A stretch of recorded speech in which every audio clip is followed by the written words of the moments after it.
So Trump is arriving in Saudi Arabia to talk deals. Let's get into it. We want to get it from both the CNN perspective. I try to be balanced here. The CNN perspective, and then we're going to get over to other platforms to see exactly what's happening as he arrived in Saudi Arabia this morning. Breaking news this morning, President Trump arriving in Saudi Arabia on his first major overseas visit of his second term. Air Force One getting an escort by Saudi F-15 fighter jets, and the president getting a royal welcome on the tarmac from the Saudi Crown Prince Mohammed bin Salman.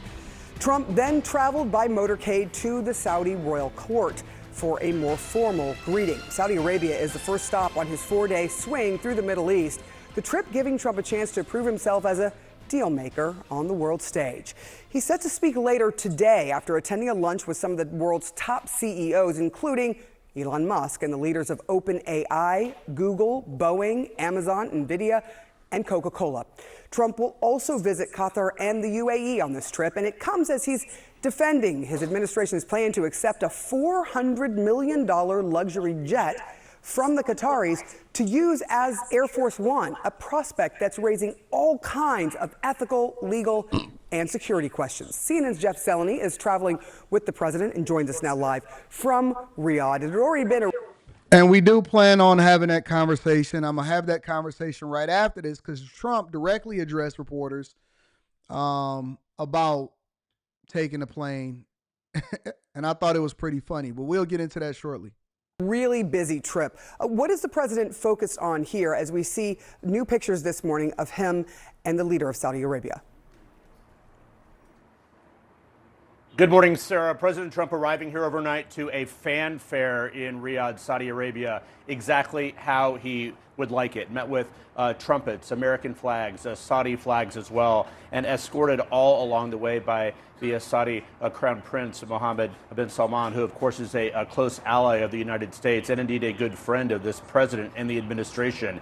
This trip, which the president is setting off on, which is the first major foreign trip of his second term in office, is actually quite brief, just about 3.5 days or so. But today he is focused exclusively on making deals, trying to increase investment in the United States. He's coming with a large contingent of U.S.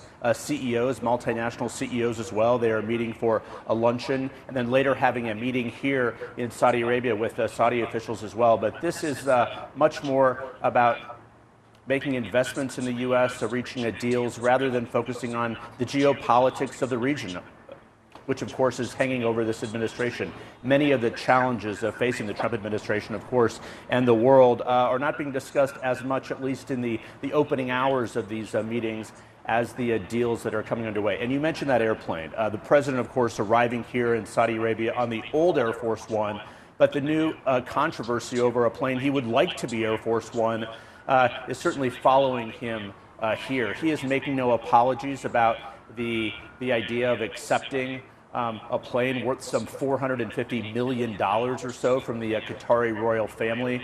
Many things have to happen for that to fall into place. Many Republicans have criticized this. Democrats, of course, have as well. But the president is embracing that. He will actually visit Qatar on his next stop here tomorrow before going to the UAE as well. But for today, at least, in Riyadh, Saudi Arabia, he's following in the footsteps of his first trip when he became president some 8 years ago. He also stopped in Riyadh, but at that point he was introducing himself to the world. Now the world is well aware of him, of course. He is trying to cement some business deals, many of them also including the Trump Organization and the Trump family. Since he became president, of course, the deals of the Trump Organization and Trump family have increased some threefold. So no doubt that is also a subtext to all of this, Sarah.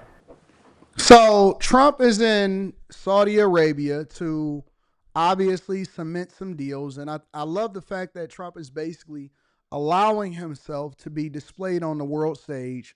And for a long time, the United States of America has been misused. And I say this all the time in personal business, but both personal business and also, what we call relationships.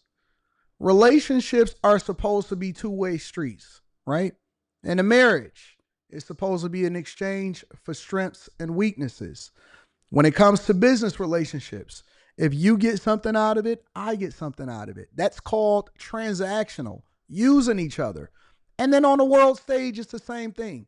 You know, when we do deals with other countries, when we do trade with other countries, when we protect other countries, when we participate in NATO, we are supposed to be getting something in return, not just being good stewards of the world. But what we've experienced over the previous administration and administrations before Trump is that the world has basically been taking advantage of us, and they've been promoting us as just being good stewards over the world. And so you've seen a few people get rich, and then the rest of the United States of America was basically subsidizing the world, which now, as you see Trump head on the world stage and him continue to publicly address and make deals with different leaders, they are now gifting and as well as making sure that they roll out the red carpet for the Trump administration because they want to continue to do business with the United States of America. And more importantly, they want to cement deals to the tune of roughly $600 billion to start inside of the United States of America. Let me say that again. One of the deals on the table that CNN is failing to mention, and I'm going to play a little bit more just to see if they're going to lead with that headline.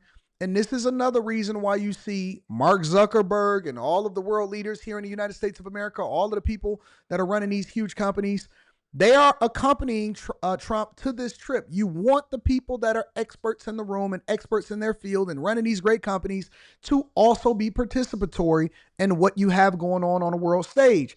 And so now we've never seen a president more visible, more open, letting the doors open, having conversations. You've seen him doing it with Canada. You see him doing it when he allows for people to see exactly what the world is offering. Nothing is happening under a table that we know of, right? You can't put anything past anybody. But my point is that we've never seen this. We've never seen America become the America that we've read about in the history books, and we're literally witnessing history in real time right now. It is a great time to be alive. Please don't spam the chat. You can disagree with me. I love you when you disagree with me. I love it when you guys participate in the chat. Get it in, get it popping. But we see the first comment that you put. You don't have to copy and paste it. It actually shows that you're a little bit butthurt and you're a little bit upset about what we're talking about. And I do interact with the chat. Shout out to the chat. Shout out to the chat. Somebody said Bill Gates didn't go. Bill Gates doesn't run Microsoft. Do you know who runs Microsoft? Bill Gates is a shareholder. Bill Gates benefits from Microsoft because he's continuously being an investor. He's also an investor in a lot of different things. He invests in trash. He invests in soft drinks. He invests in technology. He invests in a lot of things. He invests in farming. Okay? Bill Gates shouldn't be there because he is not the CEO of Microsoft.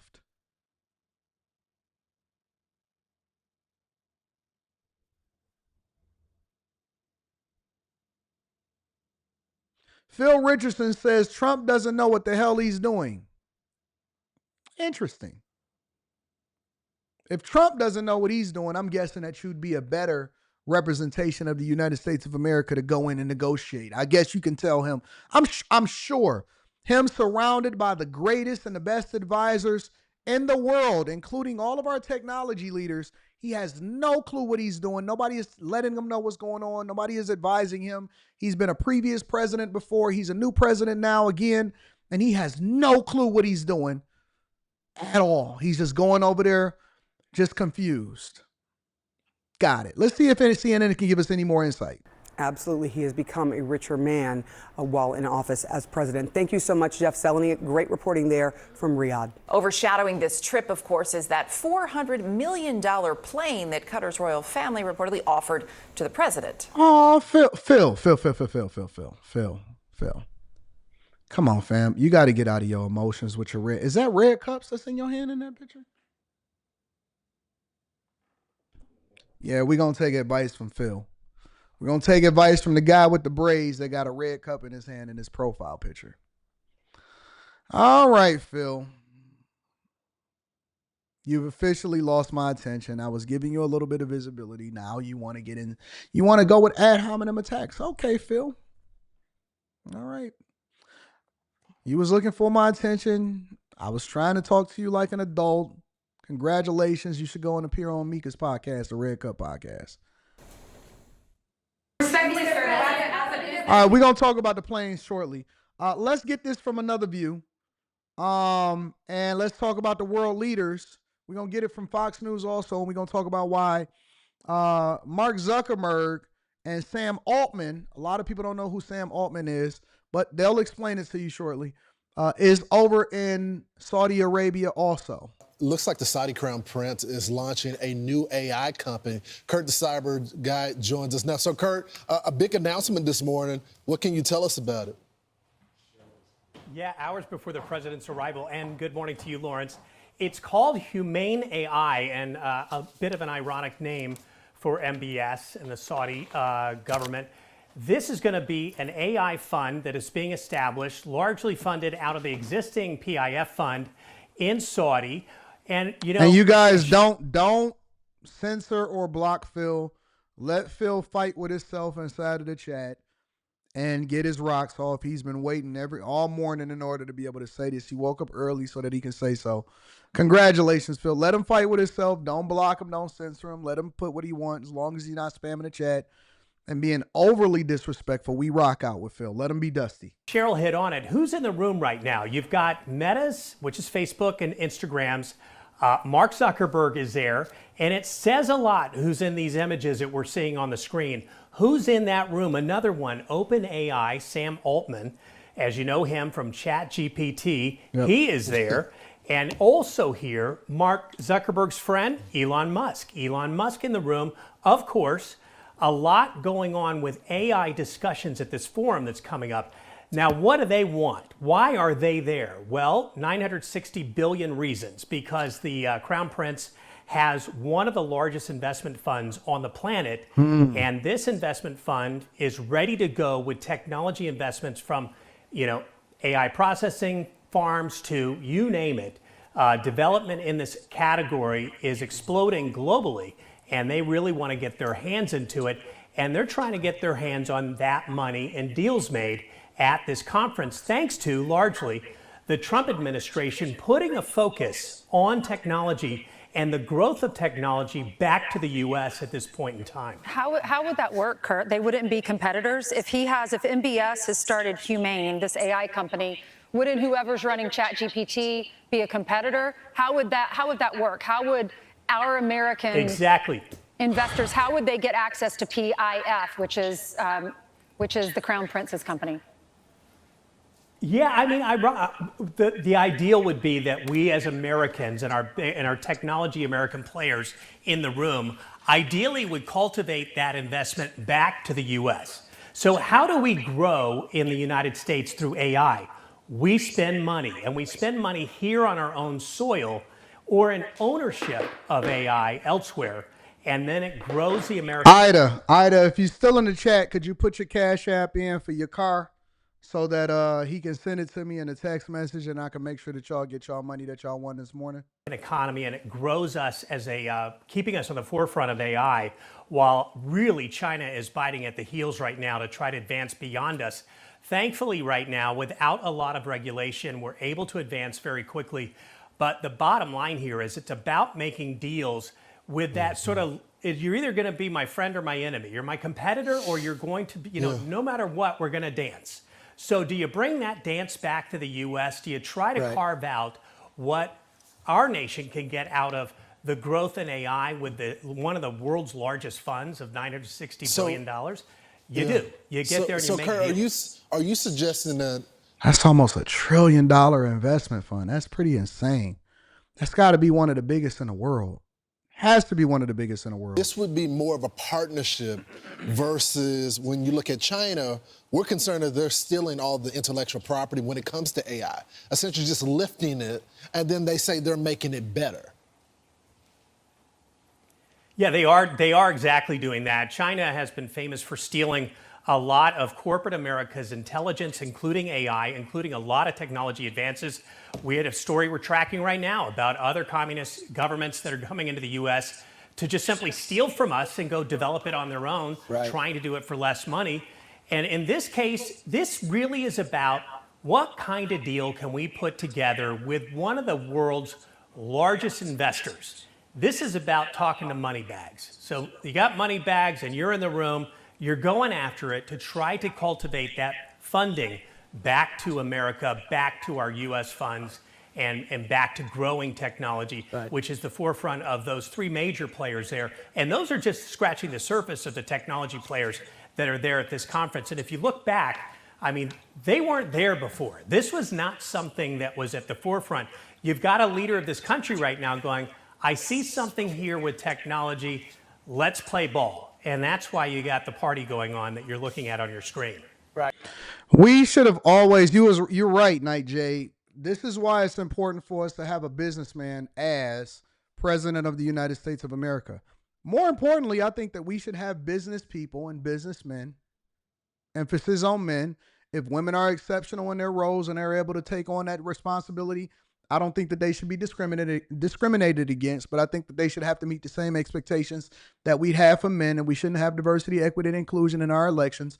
I think that almost every single person that runs a city, that runs a state, that is on city council, and more importantly, whether you're a Congress member or you're the president of the United States of America, I think that they all should have a pedigree in business, 100%. I was a fan of Ross Perot. I think that Ross Perot would have made an exceptional president. I was a huge fan as I go back and I research and I look at his business acumen and some of the things that he was saying that we should have did. I think that the United States of America would have been much better off with Ross Perot as president of the United States of America. But Ross was funding his own campaign. He was self-made. He was similar to Trump as being self-made. And he wasn't a part of any political establishment. I think that that's one of the things that hurt him and ultimately hurt us as the United States of America. But everything that we do should be business, and it should be in favor of the United States of America. It should be in favor of how do we benefit U.S. citizens? How do we put more money in our pocket? How do we reduce the amount of money that we pay in taxes? How do we increase investment to ensure that we have American jobs and other people can benefit also? But this is 100% a business trip, and I love it. I would prefer to see Trump on business trips than I would see all of these conversations about war and rumors of war and more war and warring. Anything that put more money in our pockets as the United States of America, I'm all for it.